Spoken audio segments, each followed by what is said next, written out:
2024 regular meeting of the Lincoln County Board of Education will now come to order. Welcome to all. Glad to see you. And those happy faces out there talking. That's why I beat on this a while. So we have a visitor tonight, Dr. Fred Carter. He's with us virtually. We're happy to have him. He is the director of the Executive Coaching and Mentoring Program from KASA. He works with new superintendents during their first year of employment, and he's been working with their superintendent, Mr. Bruce Smith, since July. So we're so glad to have you, Dr. Carter. Thank you very much. Good to be with you this evening. I'd like to thank the board. I think you did a great job in your superintendent selection.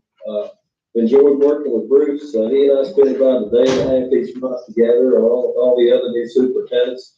And I would tell you that he represents Lincoln County in an exemplary manner. He participates in everything. He's always ahead of the curve in terms of his written reporting and all the project has to complete, and he is well on the way to a successful first year as a new superintendent. So looking forward, of course, I'm seeing you guys tonight in your board meeting, but I'll see most of you, I guess, at the KSBA conference on March 1st. That's at the Golf House in Louisville. And there will be an ILP team meeting there, a luncheon, just before KSBA starts. So we'll see Ms. Meath and Mr. Smith and myself, and also is Dr. Kerry Ballinger, who's his mentor from Rockcastle County. So we'll be meeting for a luncheon, and then the KSBA conference starts. And then I'll be in person at the Lincoln County School Board meeting in late May or early June, whenever you guys decide you want to have his capstone. So that's your decision. You set the date, and I'll be there. So in terms of timelines, that's kind of what we're looking at. Thank you, Dr. Carter. We appreciate you being here with us. Okay, we wish to recognize our new staff members that's been hired in the last few months. And I'd like for you to stand. I think all of us know you, but just in case. And I will start with Mrs. Diana Hart, and she is our Assistant Superintendent and Director of all academic programs.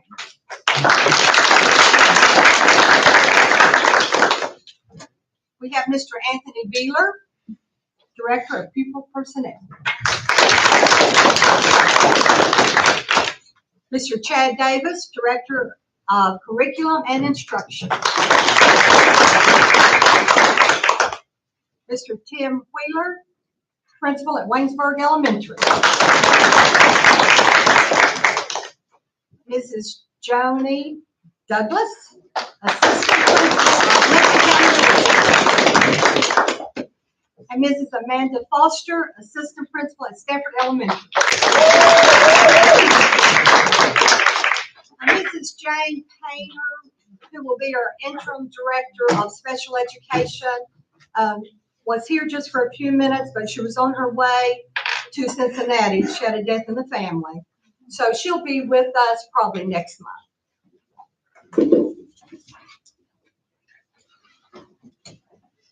A quote of the evening. If your actions inspire others to dream more, learn more, do more, and become more, you are a leader. That's by John Quincy Adams. Hey, is there a motion to set the agenda? Marvin, Christine, vote. Gloria? Yes. Jen? Yes. Marvin? Yep. Christine? Yes. And I vote yes. Okay, item 3, proclamation, get it out, of School Board Recognition Month, and we have Judge Executive Adams with us. And thank you for coming. Glad you're here. You can come anytime. Thank you very much. Appreciate it.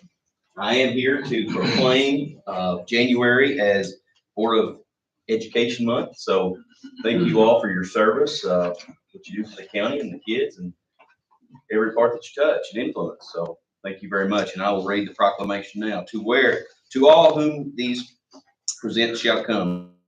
Whereas the greatest resource of this or any community is its people, and from that resource comes an element vital to the community's future, the success of its children. And whereas that success depends largely on those children being able to amass knowledge and skills that will aid in their individual development and advancement in life, and whereas our Lincoln County Public Schools are an integral element in our children's development through excellence in classroom instruction and life lessons about citizenship and involvement. And whereas key players in a well-operated, effective public school system are the community representatives who elect it to the Board of Education.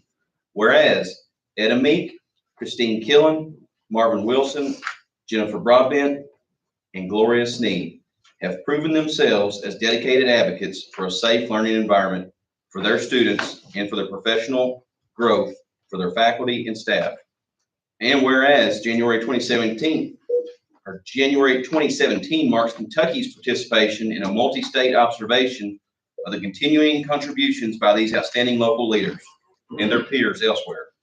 I therefore, Woods Adams, Lincoln County Judge Executive, do hereby declare the month of January 2024 as School Board Recognition Month in this community, and urge all citizens to honor Etta Meek, Christine Killen, Marvin Wilson, Jennifer Broadbent, and Gloria Sneed for their devotion to shared goal of a better life for our children and our future leaders. Thank you all.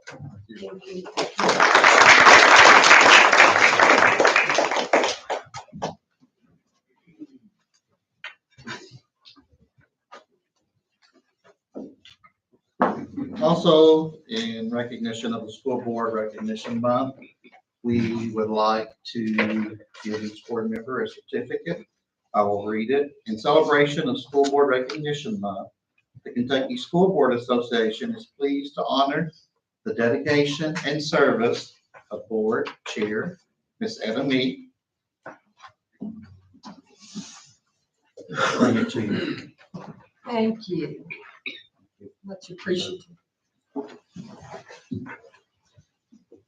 I'll save some time. Vice Chair, Ms. Christine Killen.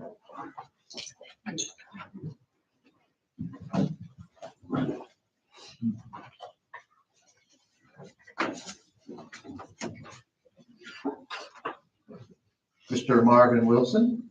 Appreciate it, brother.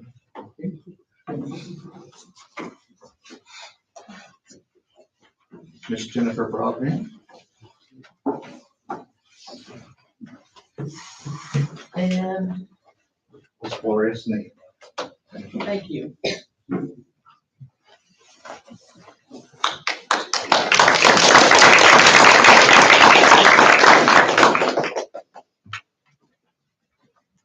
there any other comments? Okay.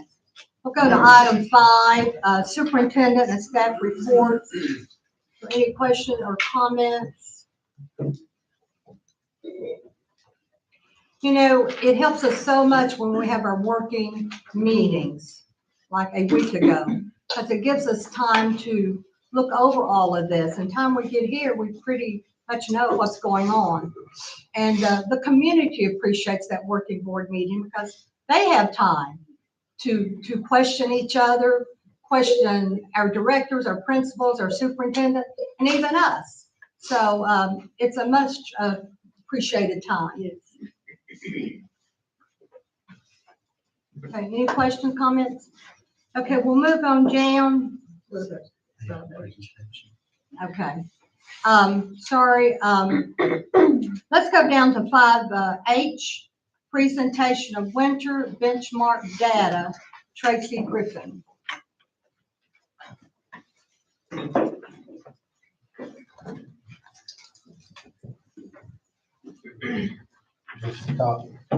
That's it. Does everybody have a copy? It's uploaded. It's in the email. Okay, so we're gonna try to be short and sweet and not get in the weeds too much, okay, because it's a lot. The first one on here is our K through 8 reading scores because our K through 8 does already. So the green is that are above grade level, yellow is 1 grade level below, and red is 2 grade levels below. Can you scroll? You can see it says like CO winter, CO fall. So it has each school and their winter scores and their fall scores, so you can compare those. But I wanted to highlight a few things for you, like Crab Orchard's green, students on or above grade level went up 21% since August. Highland, 25%. Houstonville, 30%. The middle school, 3%. Stanford, 19%, and Waynesburg, 19%. So all of our students had growth in the students on grade level, which is really good. If we go to math, it looks the same. Crab Orchard's math went up 19%. Highlands went up 26% on grade level, which was huge growth. Houstonville, 30%. Middle school, 5%. Stanford, 21%. And Waynesburg, 18% on grade level.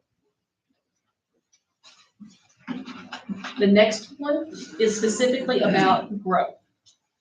And I want to talk about this a little bit because it's pretty impressive. Our reading growth. We should have been like December 15th, our last day, at 50% because we taught 50% of the content. So that's where we should be. Well, they took this test at the beginning, the end of November, right around the 29th of November to the first couple weeks of December. And you can see that we had Highland Elementary, 81% growth in reading. So they have almost done the whole school year's worth of growth. Some very impressive growth. Houstonville, 74, Crab Orchard, 67, Stanford, 55, Waynesburg, 70. So all of our elementary schools were above the 50% growth, which was excellent. At Crab Orchard, our 4th and 5th grade already have over 100% growth. Highland, 3rd and 5th grade have over 100%. Houstonville, our 4th grade has over 100%. I mean, some of our teachers are really, really knocking it out of the park. And I wanted to tell you all that because when you see the first slides and you see, oh, we still have all these kids that are in the red, it doesn't show you what they're really learning. The growth shows you what our teachers are doing. So I wanted to share that with you. If you go to math, the numbers aren't as high as reading, but they're still pretty good. Stanford's at 47%, so they're the only one that's right about where they should have been. Everybody else at our elementaries are above. 59%, 58, 72, 71. In the middle school was at 44, so they're pretty close to where they should have been in math as well for growth. Now we're going to talk about the high school.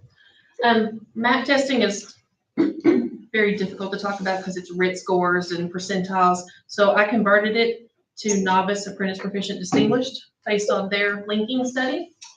And if you look at last year for the 10th grade winner to where our 10th grade is right now, there has been a 7% increase in proficiency and a 16% decrease in novice in reading.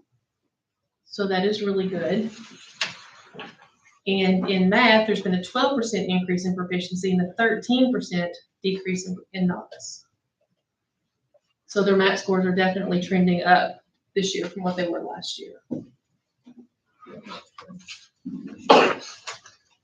The next, I wanted to share middle school and high school exceptional child data with you because they are both TSI schools.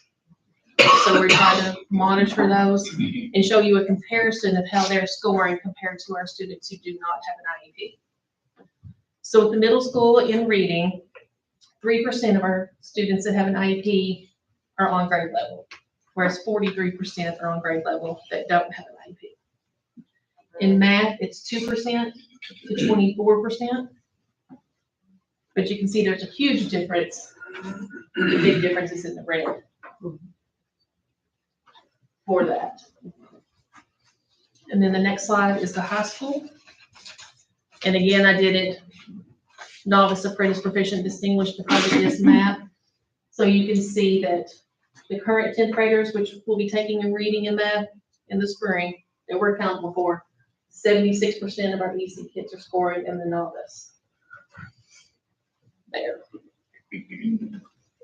But our EC reading in ninth grade is 60%, so we're hoping for better for our special ed population. Yes. Any It questions? looks good. It is, Yes. some of the data is very promising. It Very. is. There's been a lot of growth this year, and I'm really proud of them. I've never seen growth in the 80% at beginning of December as an average for a school. It's the first time ever since I've been doing this, so some really good growth. And I'm sure our middle school is going to rise to the occasion. Any questions?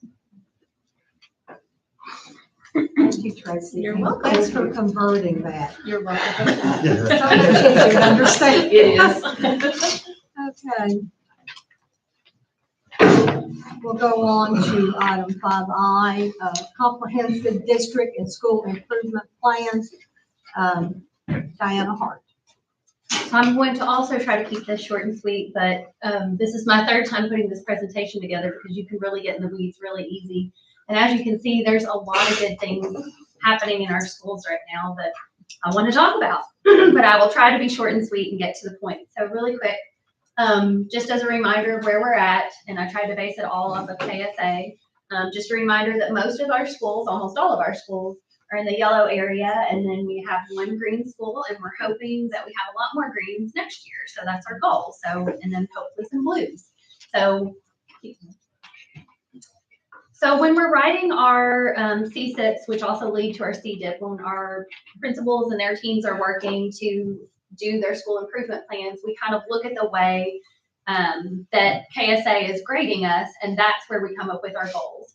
So we, they put math and reading together, science, social studies, writing, English learners, quality of school climate, and then of course for high school only post-secondary readiness and graduation rate. As a district, when Chad and I were brought together to start working on curriculum and instruction together for the district, some of our big areas that we really want to focus on, we feel like we need to monitor as much as possible and support teachers, and our admin teams at the schools do a phenomenal job with that. They hit a lot of walkthroughs, just making sure that they're there to see what's going on in classrooms and addressing any issues and supporting our teachers and our students. So we want to make sure that we're training everybody on what an ideal lesson looks like, that they know how to plan for the ideal lesson, that they know how to assess students properly, that delivering high quality instruction with research-based practices, and that they're able to revise and redo things when things don't go like it should, because plans are not always going to go perfectly. And then along the way, obviously, we want to improve quality of school climate. We want our students and our teachers to be happy. We want them to stay here. This is a special place, and we have a lot of great people here. So we want to make sure that everybody feels valued and that they stick around. Just some district initiatives. And again, I just took some things that I felt like you guys would want to know because the list is endless for our schools and for our district. We do need new teacher monthly trainings here at the board office. Our high school trains their own because that is specific, and their instructional coaches take that on. Our middle school is going to try to do the same thing because sometimes it's hard to have elementary, middle in the same room. So, but we do offer that at every new teacher gets some monthly trainings and a mentor. We also have new EC teacher monthly trainings that are specific so that they know how to write IEPs, implement IEPs, and any other issues that they may have. We try to utilize, of course, staff work days for training and planning. We bring all the elementaries together so there's consistency across the district, and then middle and high handle their own in their buildings. We have subject-specific areas that work together on curriculum and assessments on these staff work days and throughout the year. We have joined up with KDE. I'm a former science teacher, and so is Mr. Davis, so we're very passionate about science instruction. We know that if you're a good science student, you have to be a good math student, you have to be a good reader and a good writer, and we know that hands-on experience in a science classroom has a major impact on all areas. So we've partnered with KDE, and we're just in our beginning stages. We just wrote our vision for our district for science content, so that's something we're doing. We've talked about walkthroughs, that we're trying to do those as much as possible. The co-teaching focus, because obviously we want our EC students to score on or above their peers. We don't want them to remain below their peers in their age group. So we really have a focus on co-teaching in all our schools. We have healthy school meetings so that we catch any issues that kids may be having. We do those at all the schools, and we have a district person that's assigned to all of those meetings that go to the schools to work with them to address any issues that may be happening. And then Portrait of a Patriot was rolled out last year. The high school has done a phenomenal job of getting that up and running and in their classrooms and students understanding the expectations. And we're hoping to trickle that down to all levels over the next year and a half. I'm gonna go through this kind of quick. We're gonna start, you can keep going, next slide, you're good. Back up one, you're going too fast. Oh, hold on. Come on, There we got go. it, okay. So these are specific goals that each school set. Of course, we combined the elementary so that you have one overall elementary goal. And these are just some of the things we're doing. I'm not gonna talk you through all of them, but obviously we do KSA scrimmaging so that, you know, kids are used to those type of questions and time constraints and they're prepared when they take the real thing. Of course, station teaching, we talked about co-teaching as a focus for us, and we know that station teaching is a proven model that helps all kids succeed. So that's a focus at all our schools. At our middle and high, we do the PDSA through our PLCs, so Plan, Do, Study, Act, where we're analyzing data and making sure kids are performing as they should and that we're tweaking our assessments and our instruction to meet their needs. There are obviously RTI systems in place so that if a kid is struggling, that we are pulling them out or addressing it within the classroom so that we are meeting their needs and they can be successful. We've trained all of our instructional coaches and a lot of teachers on deeper learning, which helps in all content areas. Keep going. Math, again, these are specific goals for all of our schools, and you can see that we've set some big goals, and you know, the district admin teams at their schools, like middle and high schools, set those goals themselves. So you're looking at a 10% plus increase in proficient and distinguished. That's their goal for those subject areas.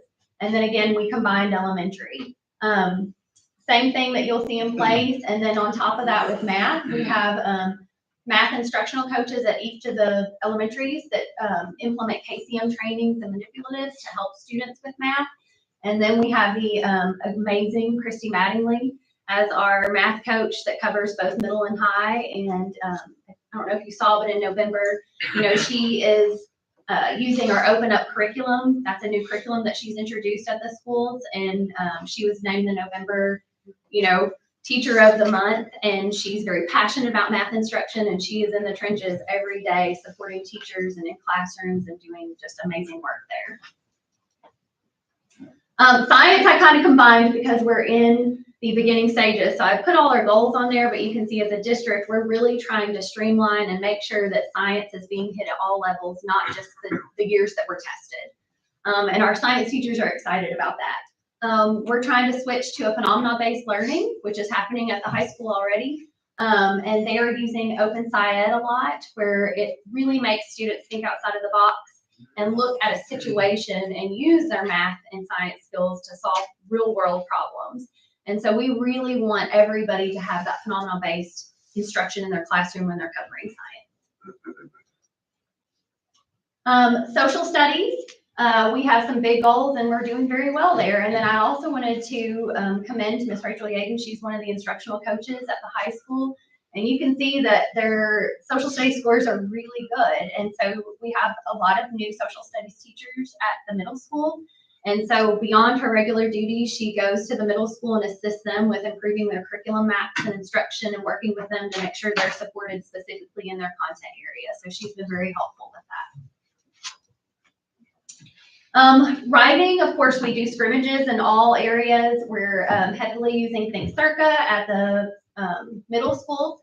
And if you want to really have a deep dive into writing, just call Thea along because she loves it. So we talk writing a lot, and she's given me a lot of the research-based strategies that the high school is using. And you can see that it is paying off. They have the highest writing scores in the district, followed close behind with elementary. So very proud of the work that we've done. Those have been some big gains over the last few years. So good work. Quality of school climate, I talked about this, that we want kids, of course, and staff to feel supported, loved, and safe. It's broken up into two areas. It gives you a climate and a safety. I think that, you know, having an SRO in each school definitely will improve how people feel about safety.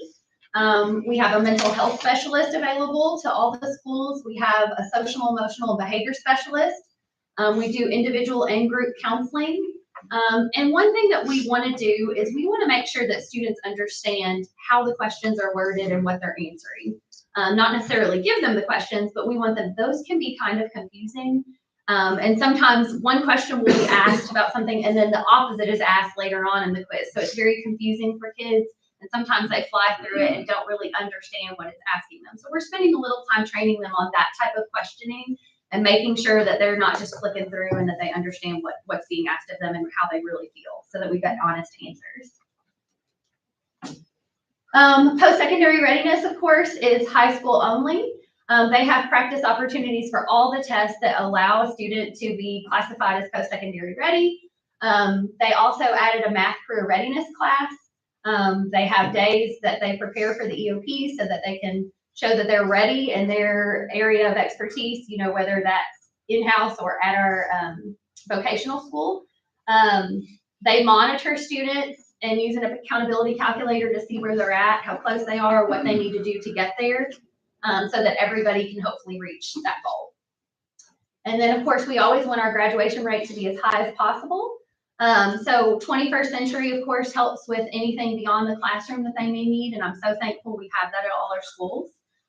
It's a nice service to allow after-school tutoring, and we have large numbers at the high school, of course, every year. Intentional scheduling and making sure that kids are in the classes they need to be and that they're meeting all the graduation requirements, that IOPs are completed. There's a lot to going into making sure that all the requirements are met, that everybody has what they need. And our high school does a good job of helping students make sure that they're where they need to be. And I'm thankful for our counseling department there. And that's all I have. Thank you, Diana. Thank you. Any questions? Lots of information. Wonderful. Okay, we'll move on to item 6, consent agenda. Is there any questions or comments on any of these items? 6B.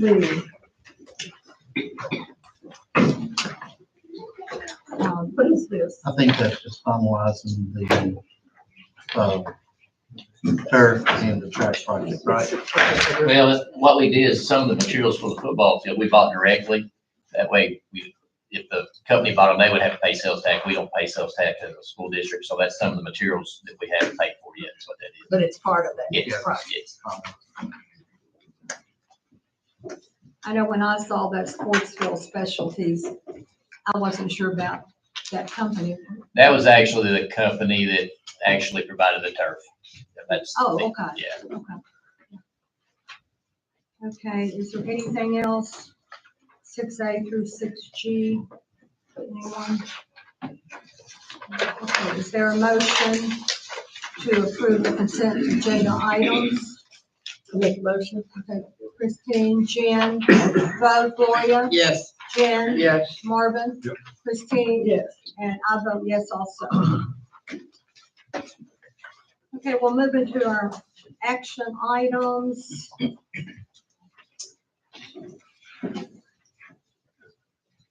7A, 2024-2025 draft budget. Leanne Smith. I'm not gonna go over the draft budget in detail like I did last week, but if you have any questions, feel free to holler them out at me. The budget has to be approved by the end of January, and then, of course, this is the first step in our budget process for next school year. I just need approval on that draft budget. Like I said, if you have any questions, just let me know. Any questions from last week on that? Leanne, have you heard anything about our governor's proposals and what's out there and what we're talking about? I've seen a little bit on KDT. Right. I think it's called the Education First budget is what he's proposing, which would be an 11% across the board pay increase for all personnel. It increases SEEK funding. It increases transportation funding. There are some other things in there, but those are the larger things that would impact us. Now, that being said, it is just a proposal, has to go through the House and the Senate. So, unsure if those things, or we'll see any portion of those things when it's all said and done. And I believe it will be mid-April that we would see, that's when we have to have it done by. So we would have an idea by then. I haven't included any of those items or counting on any of those things coming through in our budget. We have to budget conservatively. But should any of those things happen, or, even just to a smaller degree than what he's proposing, it could potentially have an impact on our budget. So we'll just have to kind of, keep a watch on the news and see what we think, how that might turn out. I think he's also proposing universal pre-K. Yes, universal preschool is another Would one. that go in, have you seen anything, would that go in as a part of the SEEK funding? I imagine that would get added into the SEEK funding also, so it would increase our student count, which would bump up that formula and how much we would receive. And I think the SEEK that we currently receive is $4,200, which that's gone up the past 2 years. He's proposing it at like $4,300, $4,368. So that would be an increase in and of itself. And then if we could count our preschool students in there, that would help again also. So just some things to watch and to, be attentive to see how it might impact us going forward. Anything else?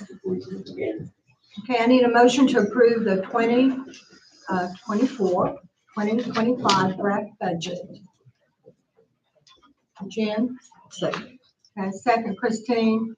Vote, Gloria? Yes. Jen? Yes. Marvin? Yes. Christine? Yes. And yes for me.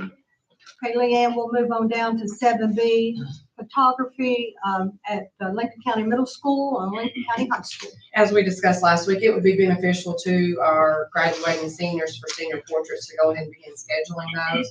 So if we could go ahead and approve the photography contract to be renewed with Life Touch for the middle school and high school for the 24-25 school year, I think that would be a good thing. And they were both in agreement to continue working with them. And we will address the elementary contract at a future meeting. And these schools were really happy with this. Yeah, I know the high school is Correct. very much in favor of Life Touch, and I reached out to the middle school and they were agreeable with this also, so I think so. Okay, I need a motion to renew the photography bid with Life Touch for the 2024-2025 school year. Make a motion. Christine? Okay, Marvin? Vote, Gloria? Yes. Jen? Yes. Marvin? Christine? Yes. And yes for me. Okay, Leanne, we'll move on down to 7C, Tyler Technology contract. Yes, I'm just asking for the board to approve our contract with Tyler Technologies for the cash management module and also the enterprise forms processing. This will help with the Munis functionality here in our district. I think it'll be a good thing for our finance department and myself. Anytime there's any questions before, we vote, please let us know before we have a motion. Okay, I need a motion to approve contract with Tyler Technologies for cash management module and enterprise form processing. Make a motion. Okay. Second. Jen and Gloria. Vote, Gloria, Yes. Jen, Yes. Marvin, Yes. Christine, Yes. and I vote yes also. I did want to note, I failed to mention it when I discussed the budget. I mentioned last week that Ms. Cooper was going to start working on the analysis of salaries in the area, and she's already got that complete. And so I'll begin looking over that in the weeks to come. I might be getting back with y'all to give you kind of an idea of what we're looking at with regard to pay raises. And something just went through my mind. I meant to say, Leanne, when you were on 7A, please contact your legislators on the proposals that Governor Beshear has out there. They need to hear from us. Okay, we'll go on with Chad Davis, 7G, J course at Lincoln County High School. So last week we discussed the JAG course and what that would look like. So I would just ask that you all approve that course at Lincoln County High School so that we can open it up for students to register and be put into their schedules for next year. If you all have any questions, I'll be glad to try to answer those. This is at no expense to us. They're going to pay all of this, right? For the specialist position, they reimburse us $40,000 toward the salary of a certified teacher. And if it's an emergency certified teacher, they reimburse us $35,000. So it's minimal cost. Yeah, and looking at the students that will be served, I think it's going to be very beneficial to a lot of our students. So yeah, I would just ask that you all approve that course so that counselors can begin the scheduling process in a couple of months. Okay, is there a motion to approve the creation of a Jobs for America graduate course for Lincoln County High School? Jen, Christine, Bo, Gloria, Yes. Jen, Yes. Marvin, Yes. Christine, Yes. and yes for me. Okay, Chad, go on please with 7E. Again, I would just ask that you approve the specialist position, and that is actually a teaching position that would teach this course. Like I said, it's an elective course worth 1 credit for 9th through 5th graders. And as I mentioned, most of the cost is reimbursable from the program. We wouldn't have an MOU with JAG that would take care of that contract. Okay. Is there a motion to create one JAG specialist position at Lincoln County High School and add it to the salary schedule? Make a motion. Christine, Marvin, Bo, Gloria, Yes. Jen, Yes. Marvin, Christine, Yes. and I vote yes. Okay, thank you, Chad. Okay, we'll move to item 7F, surplus items at Kings Mountain, Gloria Sneed. My computer just jumped out. It's all I know. All your numbers are on there.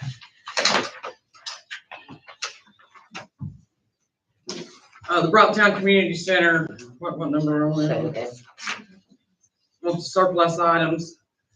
They want to arrange serving line, refrigerator, 3-compartment sink, books, blessing boxes. Need to declare the items as surplus and donate to the Broughton Community Center. After this came out last week, I had 4 or 5 people contact me and would like to have a locker. And we need to discuss. A locker or lockers? They want a locker. It's my understanding, I mean, I didn't look at the locker. It'd be a wall of lockers, Okay. isn't it?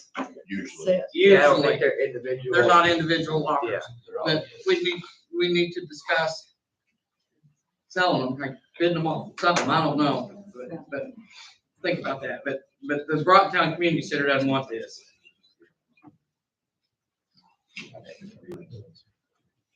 We'll probably have to wait on the lockers until a later. date. Yeah, just, we need to talk. Consulting with the attorney. Yeah, that's what I thought. Okay, is there a motion to declare items as listed and as Gloria referred to as surplus and donate to the Broughton Community Center? Make a motion. Christine, Jen, Bo, Gloria, Yes. Jen, Yes. Marvin, Christine, Yes. and I vote yes. Okay, thank you, Gloria. Mhm. And we'll move on down to 7G, Darren Yaden bid for truck. Yeah, that's just that truck we surplus. We got a high bid of $800. Just recommend if we accept that. Let her go on to somebody else. And the other one you took. Yes, we didn't get a reasonable bid for that. We got more money at the junkyard. Have you already got money for it? Yes, we have. Right. Good. $300. We like that. We really get the good out of them, don't we? Yeah, we'll let somebody else wear it out some more. Okay, is there a motion to accept a bid of $800 from Bobby Atkins for the 1999 Chevy truck? Okay, I think Jen was first and then Marvin, Bo, Gloria, Yes. Jen, Yes. Marvin, Yep. Christine, Yes. and I vote yes. Thank you, Darren. Okay, Mr. Bruce Smith, 7H foreign language position. All right, we passed out some historical data. Some of the office staff put this together just to kind of give you a little history. Starting looking at the bottom there, in 2019-20, there were 2 foreign language teachers at the high school. 279 students took foreign language. There were 195 pre-college diploma students that had declared that as a diploma they were working on, and 74 general. Then looking at the 2021 school year, there was 1 Spanish teacher for 108 students who took Spanish. There were 150 students that were working on a pre-college diploma and 74 general. Then jumping to the 22-23 school year, we did not have a Spanish teacher. 30 students took the class, and those are only seniors. We had 82 students that were working on the pre-college diploma and 112 general. Looking at this current school year, no Spanish teacher. We have 0 students with Spanish on their schedule at this time, and we could not find any students in Edmonton. So in looking at this data, I'm asking the board to create and fund a foreign language teacher position separate from the SBDM allocation that, they will be given. And it must be utilized for this. And are there any questions, or do you have, I think our student rep may have some comments that she would like to make. EKU, UK, Center College, Georgetown University, University of the Confluence, and Western Kentucky University are some of the colleges that our former students are attending. And because of the lack of foreign language that we offer at our high school, they're struggling with the foreign language requirement at the college level. They're experiencing hardship due to the lack of preparation and foundational skills in a foreign language. These students will have to take more classes that will set back their graduation date and be more financially costly to them, as well due to added classes. This is a costly situation to put on our former students. For example, if I have to go to EKU next year, I will have to take at least 6 credit hours in a foreign language, according to the Kentucky pre-college curriculum. Therefore, I could have earned these credits in high school rather than paying to take a class. We need to learn a foreign language because of upcoming language barriers that we're going to encounter in our future careers. Spanish is a vital skill in our job market future due to the migrant of Hispanic people to the United States. 300,000 migrants have come to America over the last 3 months. Right now, the online option is not developing true foundational language skills. It is checking off a box for a diploma requirement. But the language learning is lacking because we have no real teacher. It gets you through high school, but creates a struggle down the road. If the school board has this in the budget to allocate a foreign language instructor, it would be more beneficial than the online-only option. I know Mr. Gobby, the counselors in SBDM will have to research further, but providing the best foundation for LCHS students would be a live teacher in my opinion.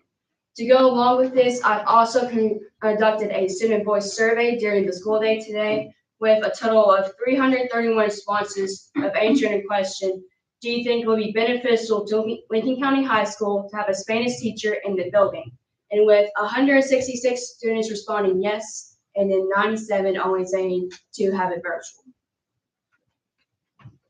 Thank you, Maddie. Good. That is excellent. Appreciate that.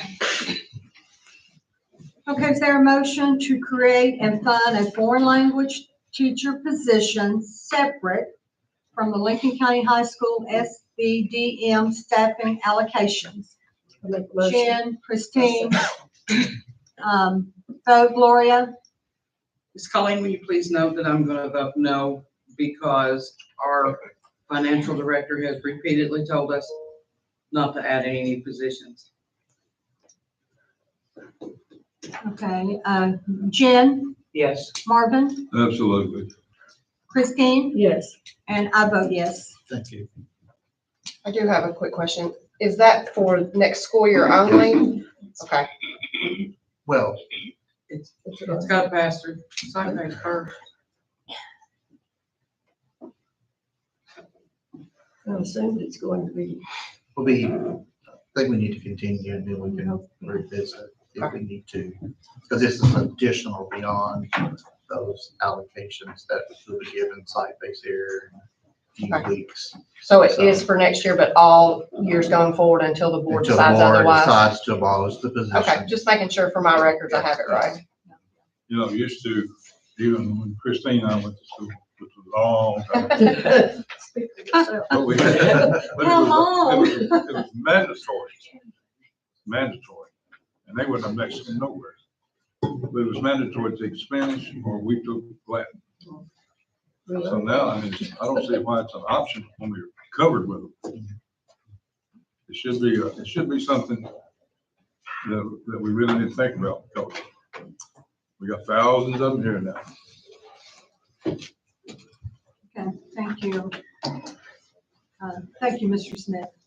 Okay, we'll go on to item 7I, nutrition and wellness report. Kathy H. Thank you. So we operate the federal programs here, we're listed here on this screen. You're gonna see, we do our National School Lunch and Breakfast Program. We do our Child and Adult Care Food Program, and that's our preschool snack, and we do our supper program at 6 schools. We do the Fresh Fruit and Vegetable Program at all of the elementary schools, and we participate in our USDA commodities. The Lincoln County Food Service Program, we have 38 cooks and 2 full-time subs that have been trained to have passion about their job and to learn every day the changes that come with regulations from USDA. We make sure that everyone is trained and our managers have the opportunity to attend state conferences and manager retreats. So our beginning balance in July 1st, and I've been working with Leanne on my reports, was $1,383,638. And then our expenses was from July to December was $1,627,592. Our revenue came out to be, that was from National School Lunch, from interest, and our a la carte sales, and our lunch and breakfast sales for our adults was $1,300,659. And so we ended the end of December, 1st of January, with $1,056,705. So you missed the slides. So we're doing good. We're doing very well. So we do have a supply chain assistance program. This is where USDA, they gave us money because we couldn't get the food that they wanted us to purchase, whole grains. And so that money is $315,000 so far that I've received. I've spent $209,000. That money, most school districts in the state were paying our milk invoices. Spending $209,000. That money, most school districts in the state were paying our milk invoices. Our normals, I do farm to school, like last year at the high school, and purchase steaks for the high school students. So I still have a balance there of $106,000, and they say we're gonna get another payment of that money in March. So you know. Our areas of focus, so we do breakfast and lunch menus, we do supper menus, preschool snack menus, early Head Start breakfast, lunch menus. They have all met the nutritional requirements through USDA. We received $277,000 for all of our commodities for our menus. We purchase brown box items and we process with food companies for food products. And we also receive $40,000 a year to spend on fresh fruit and vegetables just for our menus. That's with our Department of Defense. It's called DoD funds. Trainings and communications. We train our managers to see how to work with different types of personalities. We train them on paperwork. I want them to be as good to train where they can go back and train their staff. We need more trainings on how to communicate to our customers and parents in the future. Our wellness committee, Lincoln County School, we do need to develop a stronger wellness committee to show that we are working with Healthier Generation, because right now I'm the only one working with them. And I have been working with the Healthier Generation because professional development, that was one of the questions some of the PE teachers brought up to me. Some of the principals answered, they felt that they needed more professional development for PE teachers. And the PE teachers discussed that they would like to have some new equipment. So our goals for this coming year, we are going to be procuring more farm to school produce. That's fruits, that's meat from local farmers, that's vegetables. We're going to be purchasing new combi ovens for some schools, and those cost about $16,000 a piece. So we figured we got a couple at the high school and maybe 1 or 2 at an elementary school. We are looking at a higher increase right now. Our employees for food service are scheduled for a 2% increase. I think we're gonna end the year, I've already projected out what we're gonna end the year with. And the state has already contacted me saying, what are you gonna do with X number of funds? Because they know what I have, they can see what's in news. To increase raises for our employees. And I would also like to ask for an assistant for the school nutrition program, to hire an assistant. On the assistant position, I know with your workload, it's tremendous. Is that not something that you need to put in place now? That funding would come through your Yes. funds, not the. I was gonna bring it to the board next month. Yes. I mean, I put in, like back in the fall, I probably worked, 10, 12 hours a day. Mhm. I was at the high school a lot, and I could stay up there all the time. Did you ever take it home with you? Huh? Did you ever take it home with you too? I take it home a lot. Well, you've got to spend the money, and what better way could you do that? than Yeah, somebody to well, I take mean, care I'm of not it? gonna always be here, and so when they hire a new food service director or coordinator, that person will be able to help them train me. You can ask Ms. Hart, she'll tell you the regulations. When she was offered the job in Gates County, she refused to take it. Well, she kind of said, I don't want all those job responsibilities. But, we have a lot of regulations. The menus have to be put through a program, and that takes time because you have to meet your dietary and nutritional guidelines. And I mean, and there's so much more we'd like to do at the high school. We're trying to get, just do more work with some of the schools. That's what we would like to do. And that's a full-time position for the assistant, correct? Yes. And it comes out of your Food service. budget. Yes. All right, any questions? Thank you all. Thank you, Kathy. Okay, is there a motion to approve the nutrition and wellness report?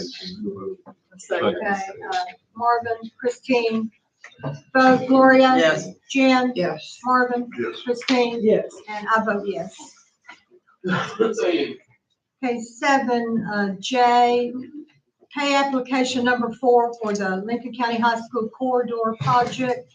Darren Yaden. Yes, that's just our pay app for the work that's been going on out there at the bubble, I still call it the bubble project. We're continuing to make progress out there. It's getting a little more challenging with the weather. We had some issues last week with the first big rain we've got, but we fought through those. I think we're ready for tomorrow's rain and all that, but we are making progress. Hopefully we'll be done with that thing around spring break. So, Is it basically the work on the outside? there's Doing still, some inside? yeah, there's both. Yeah, there's, Doing both? yeah, there's still quite a bit left, for brick and that type of stuff. And the roof, it's got roof decking on it, but it doesn't have the actual roof. You've got the figure there, $105,040.08. Any questions for Darren? Okay, need a motion to approve Jarbo Construction Pay Application number 4 in the amount of $105,040.08 for the Lincoln County High School Corridor Project. Marvin? Okay, Jan? Vote Gloria? Yes. Jan? Yes. Marvin? Yes. Christine? Yes. And yes for me. Thank you, Darren. Okay, we'll go down to item 7K, MOU with EKU Advantage Program.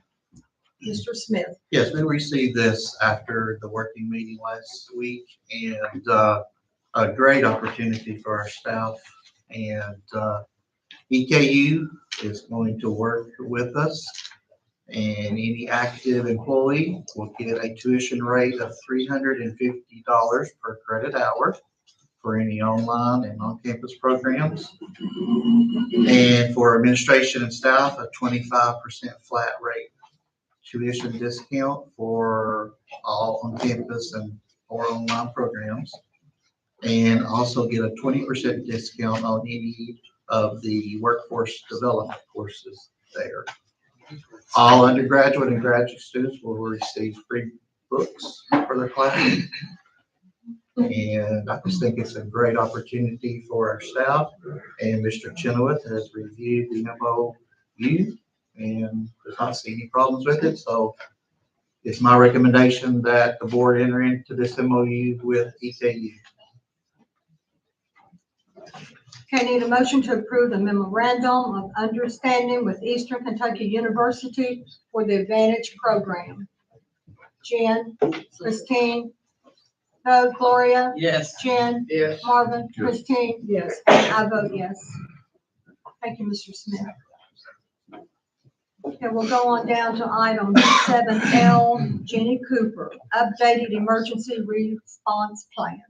Mr. Krager couldn't be here tonight, so he asked me to bring this before the board. And basically, he's just updated verbiage, demographics for principals that have changed, and evacuation site updates. I can go through the changes with you if you guys have a hard copy. Do they have a hard copy? It's not uploaded in our portal due to the fact that it has floor plans on it, so. But it's basically just updates principals and evacuation sites. And you've looked over Mr. Smith and everything, okay. Okay, is there a motion to approve the updated 2023-2024 emergency response plan? Make a motion. Okay, Gloria, Christine, vote Gloria, Yes. Jen, Yes. Marvin, Yep. Christine, Yes. and yes for me. Okay, we have an addendum item that came in, 8A, SFCC, and that stands for School Facility Construction Commission. Offer of assistance, Leanne Smith. Yes, we received this on Tuesday and we have to have it approved within 30 days, so we just thought we'd go ahead and add it on for tonight. It's an offer of assistance from SFCC in the amount of $54,348.09, which we can use toward a future project. And that is it's that amount for 20 years. So we're using a previous offer toward our bubble project right now. So we'll hold on to this until we have a project to use it on, and then we'll go for whatever at that time. We have several offers of assistance that we're holding on to currently. So this is just the next one that we need to accept, and then we'll have to submit minutes showing that you guys accepted that. Sounds great that we could hold on to it. Yeah. Until we need it. Okay, is there a motion to accept the SFCC offer of assistance in the amount of $54,348.09? Jen, Christine, vote Gloria, Yes. Jen, Yes. Marvin, Yes. Christine, Yes. and yes for me.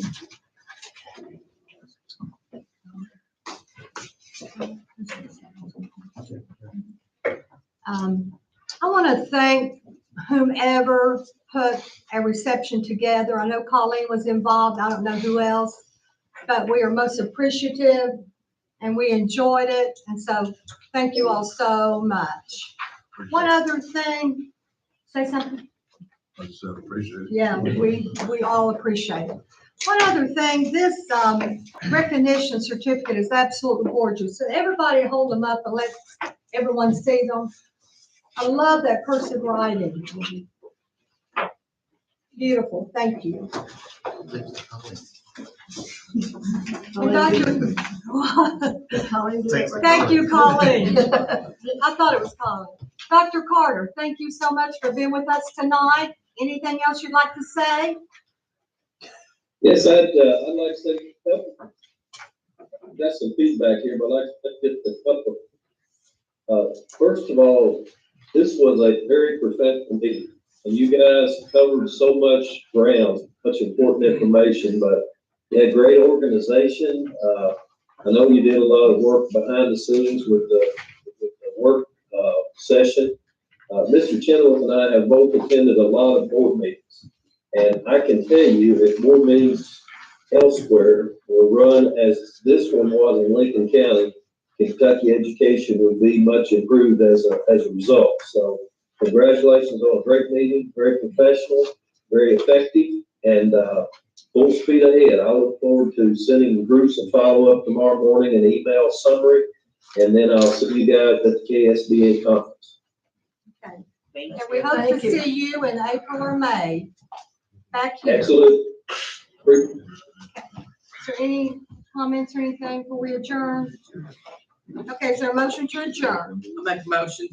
Okay, Gloria, Christine, vote, Gloria, Yes. Jen, Yes. Marvin, Yes. Christine, Yes. and I vote yes. Thank you. I thought we done this.